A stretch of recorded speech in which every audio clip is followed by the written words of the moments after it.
c'est la balade en 4x4 que j'ai faite il y a pas très très longtemps et qui est encore dans un domaine privé. Et là, c'est assez exceptionnel. Je te laisse d'abord te présenter, Anne-Sophie. Voilà. Avec plaisir, Jacques. Donc moi, je suis à la base une scientifique. J'ai un doctorat sur les flamants roses, donc c'est un peu mon oiseau fétiche. Mais c'est vous les piafs. C'est moi les piafs. C'est cool. moi le pink flamingo. c'est bon. Et Piafologue. J'ai eu l'occasion, effectivement, après ma thèse, de m'installer dans le Mas familial, qui est mitoyen des Salins du Midi, pour faire découvrir donc la Camargue, les oiseaux, des tas d'anecdotes sur le flamant rose qui fascinent l'homme depuis la nuit des temps. Et voilà, enfin, je sais pas si vous laissez encore de regarder les spectacles aériens des flamands.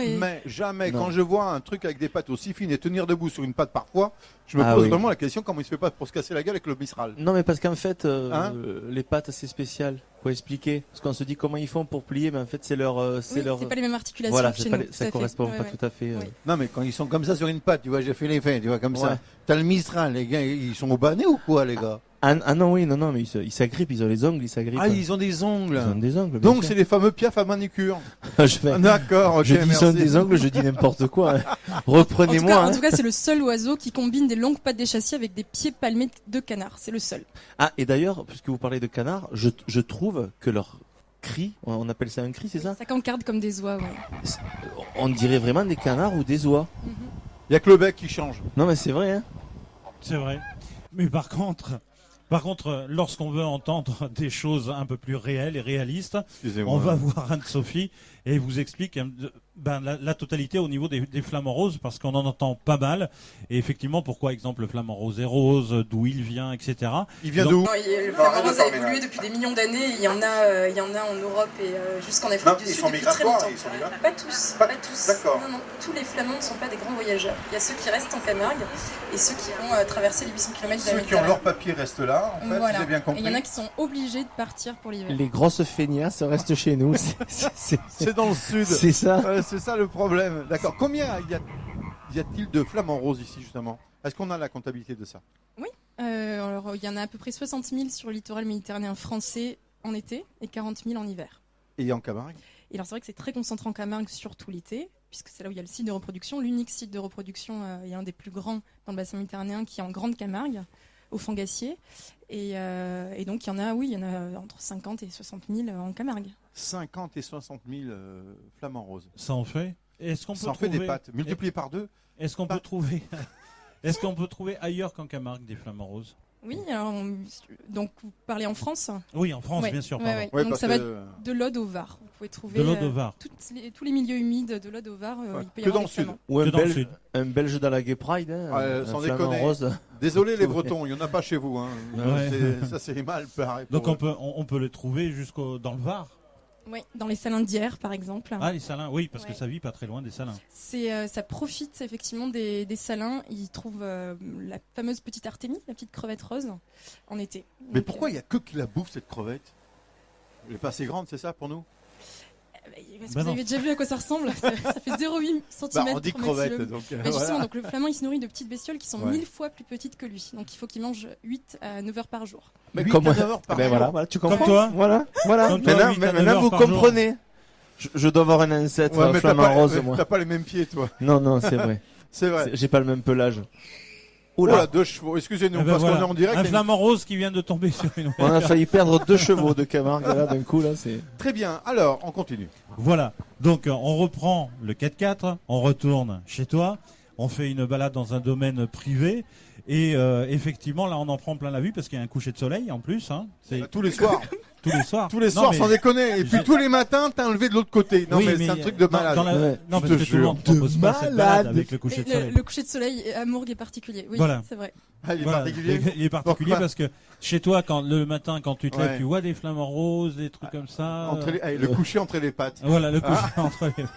Donc par contre là, on voit pendant la balade. Pour un intermittent, le lever du soleil, c'est un mystère, quoi. C'est bon? Ça y est, excuse-moi. Merci. Donc, pendant la balade, on voit donc des flamants roses. Donc, tu commentes les flamants roses. Et on est bien sûr juste derrière les salins du Midi. Et effectivement, il y a cette eau qui est rose, rouge, et voilà. Est-ce que tu pourrais nous expliquer pourquoi? Parce qu'il y a beaucoup de gens qui se posent la question. Pourquoi l'eau est rouge? Oui. Ah oui, bien, Bah bonne oui. question. Allez-y. Alors effectivement, elle est rose-rouge à partir de là, juin, juillet, pendant toute la haute saison. Et c'est dû à des microalgues et des bactéries qui donnent cette coloration. Il y a notamment la Dunaliella salina, qui est cette petite microalgue qui participe à la coloration et qui est pleine de caroténoïdes, qui est mangée par les petites crevettes, les artémies. Ok. Et donc ces petites crevettes sont ensuite mangées par les flamands. Or cette microalgue à la base, mais c'est un peu long, hein. Est-ce qu'on lance là-dedans? Non. Parce que si vous me Ouais, lancez c'est après grave, on là-dessus, va je peux manger. rester. On va Non, manger. mais allez-y. vous, on vous laisse l'antenne pendant un quart d'heure pendant que nous on va manger. Une demi-heure, si vous Une demi-heure. Ce qu'il y a de Elle est bien- gourmande, celle-ci. Oui, oui. Alors, en gros, c'est un petit extrait. On dit Oui. un teaser de ce que vous allez pouvoir découvrir en allant se balader en 4x4 Camargue. Vous ressortez avec une tête comme ça. Non, pas du tout, pas du tout. Non, il y a des petites blagues par intermittence pour faire C'est passer la vrai pilule. Sérieusement, vous Il y a, racontez il y a- il y des a blagues. Bastien, il y a Bastien qui vient de temps en temps. Je suis derrière le 4x4. C'est quoi la différence entre un flamant rose et un piaf? Hein?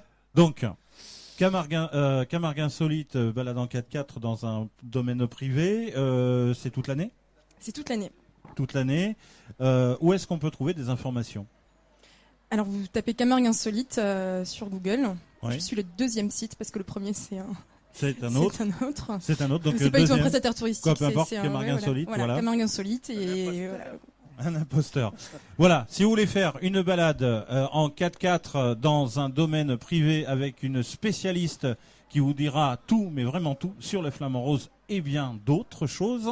Et sur Camargue la spécialité de la petite crevette de merde là qui bouffe le piaf là. Voilà. C'est-elle? Bah, si elle n'existait pas, il y aurait peut-être pas de flamant rose. C'est vrai, Exact. il serait pas rose. Il serait moins rose. Ouais. Il serait Voilà, moins il serait rose. pas rose. Ouais, Il serait moins rose. Anne-Sophie, quelque chose à rajouter éventuellement au niveau de ton activité?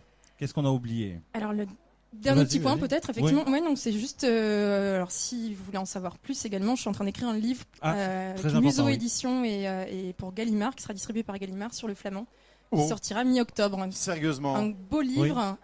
Avec des pages et tout? 50% photos, comme ça vous pourrez Ah. regarder les photos. Voilà. Et C'est ce qui je m'intéresse le fais plus. les textes, Ah, je la signe les bonsaï. textes. On est sûr qu'il pourra lire la moitié. Il sort quand ce livre-là? Il sort mi-octobre, ça s'appelle Mi-octobre. Flamand Rose, ambassadeur des milieux humides. Bah écoutez, on prend rendez-vous pour une émission là-dessus. Un grand plaisir. Absolument. Hein. Ouais. Mais Hein. que les images. Hein, On d'accord. regardera que les photos. Ah, d'accord, ok. Ok, Que les parfait. photos. Merci beaucoup Merci Anne-Sophie. à vous. Merci en tout cas d'être venu et puis à très bientôt pour le bouquin. Avec Pour le plaisir. bouquin. Voilà, sur Sudmed. Sur Sudmed, bien sûr.